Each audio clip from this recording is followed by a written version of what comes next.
sometimes it may seem like no matter how hard I try, it just won't be good enough. Okay, some of you may be feeling that right now. You may see your recent results and not be that happy with it. It's completely normal and fine. In fact, recently I encountered something and I realized the importance of persevering. Okay, I'd like to tell you more about like what happened, but that's a bit on next time. So if you'd like to know more, comment down below, yay, that you're excited for this video on integration, and I'll be handling my time to teacher of the day, Zheng Hao. Kick very hard. Okay, here we go. We have some integration questions to do. Okay, given that the integral of from 0 to 8 of fx dx is equal to 17, find part A. An integral of 0 to 4 of fx dx minus integral of 8 to 4, 3 plus fx dx. Part B is a little bit difficult. You can see there's a star over there, but I'll show you it's not too hard. If fx equals to a times the modulus of x minus 3, find A. Okay? So we'll give you about 5 minutes to do this. And meanwhile, you can pause the video. Okay, I know you all won't pause the video, so let's just go on to the answers. Okay, so integration question number 1, 8 and 0, fx dx is equal to 17.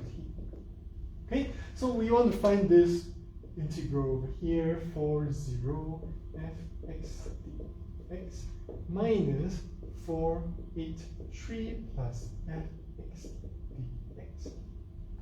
Okay, so one of the concepts you need to know is number 1, visualize integrals.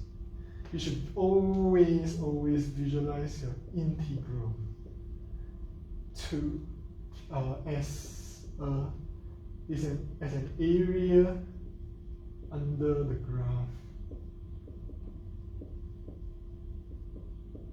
Okay, I put a quotation marks is because it's not always under the graph, but you get what I mean.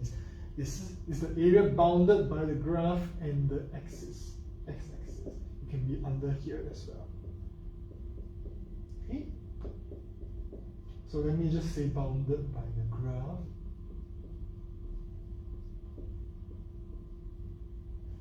and x-axis. Okay, so suppose you have an integral of this function. This will be the area, and this will be your integral. And over here, this will also be your integral if it's a negative. It goes under the x-axis. So let's start. Okay. So given that 0 to 8 of fx dx is 17, so let me just draw any continuous curve. Fx is this. And suppose I have from 0 to 8, and this area is 17. This area, this whole thing is 17. Okay, so find the area, also find this integral means find the area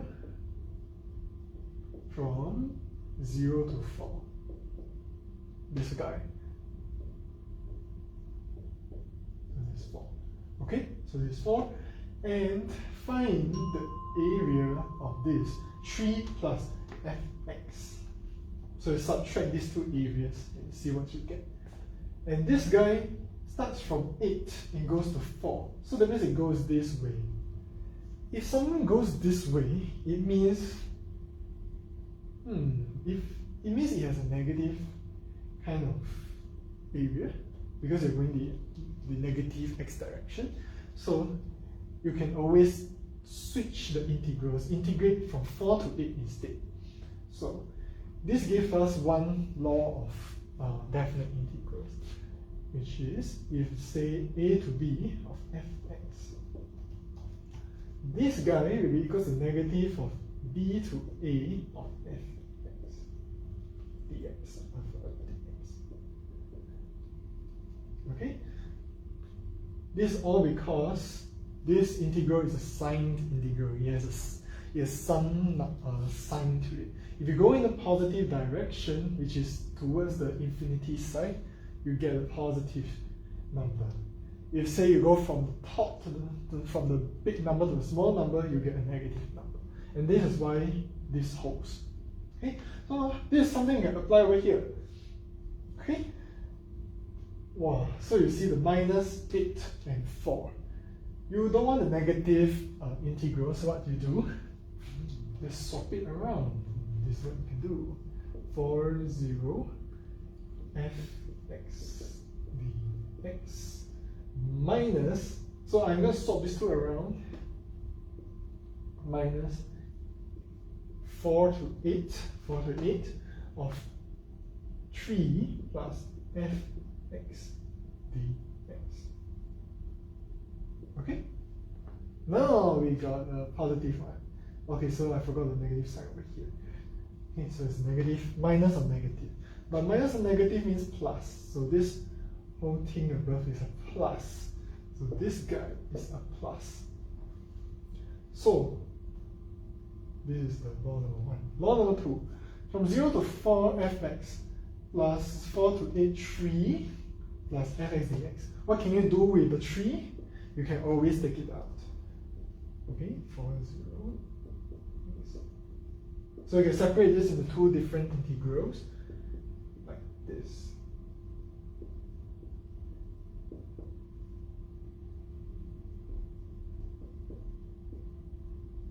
Again, let us visualize what this means. Why can't you just take this whole thing out? Well, let's say this is the fx graph. Suppose we add another layer over here. This fx plus 1. How much area did we actually add? Well, since these two are parallel guys, so you can actually shift this upwards. So let's draw this nicely.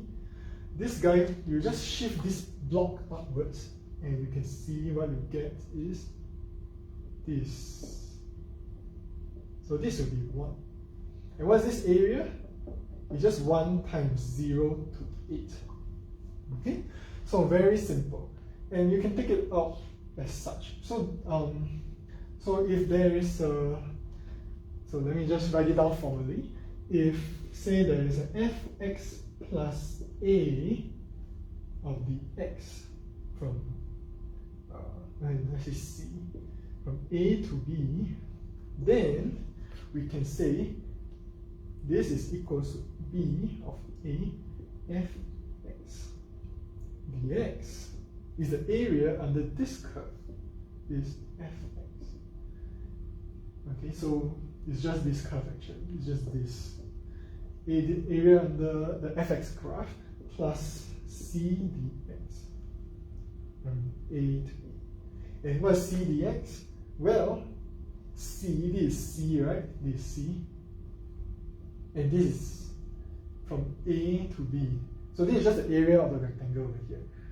Okay, so this is the area of rect. Okay, so now we are ready to solve, almost ready to solve this question. We need to introduce one more property.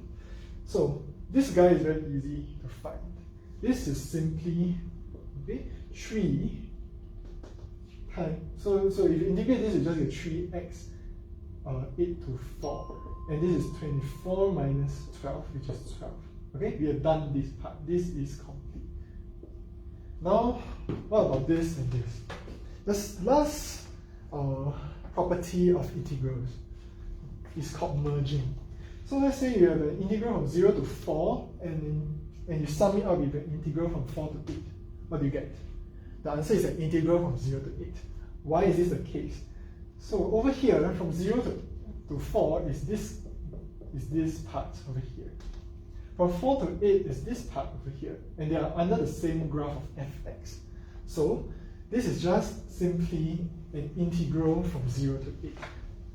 let me write this down formally.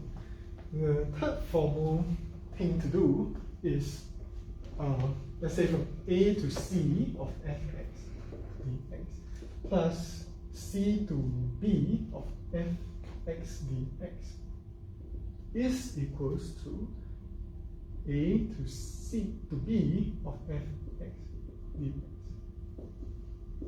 Okay, so these three properties are needed. And now we are ready to write this down. So from 0 to 4, 4 to 8 is just equals to 0 to 8 of fx dx, which is just 17, plus 12 equals to 29. Okay, now let's do part B. If fx is a modulus function, find A.